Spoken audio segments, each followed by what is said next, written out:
I understand that most of us don't have finesse and polish. We don't have it. We were not born to it.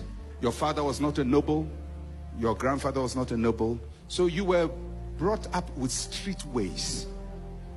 Street ways can help you at street level. But when you get to throne level in the corridors of power, just the way you talk can disqualify you. The way you carry yourself, the way you wear your clothes can disqualify you, because when anybody sees you, they are checking you out, defining you, and determining what they will do after the definition. Because when people can define you, they will nullify you. You start talking, he's checking out your accent. You can say, well, this is my accent, this is the way I talk, I don't care.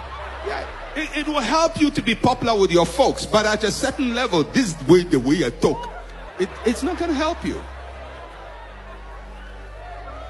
It's not going to help you. Now, I'm sure you're going to say, well, I know people, they get talk anyhow, and they're still, they were rich before they started talking.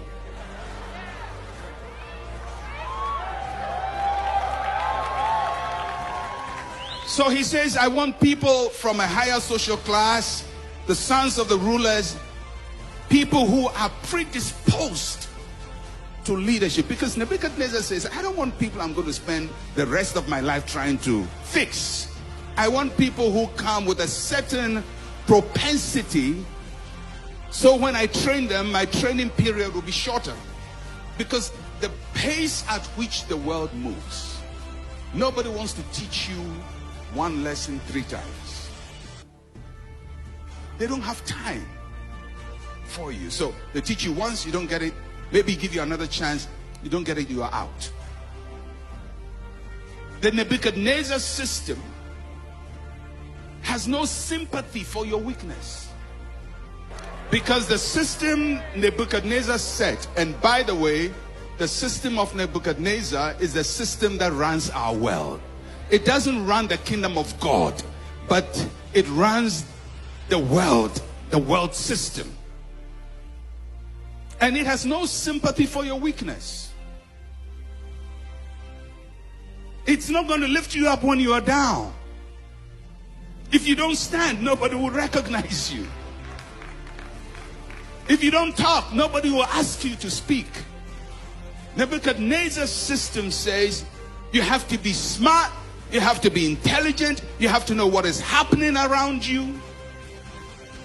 You have to be able to answer quickly when you ask a question. They ask you a question, you don't say, I'm going to pray about it, I'm going to pray about it. That's good for church. That's good for church, and we love when you are praying about it.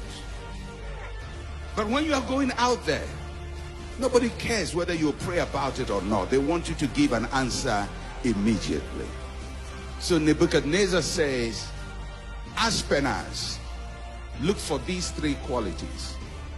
Somebody handsome, good looking, has nobility about him, smart in the head. And when you find them, pick them. The rest are slave material. Now, I'm not being cruel. I'm just telling you that's how it. So everybody that was not picked when Daniel was picked went to work as a slave.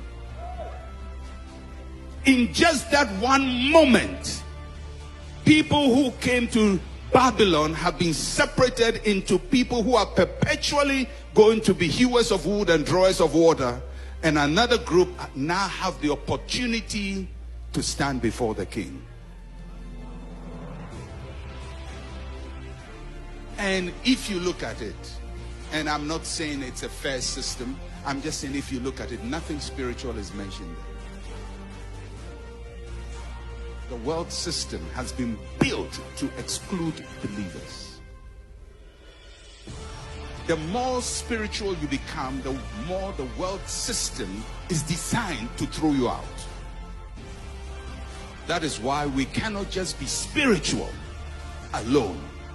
We have to be spiritual and wise spiritual and strategic, spiritual and shrewd. So we don't become like the Israelites in Egypt, who have everything but are dominated by fewer people.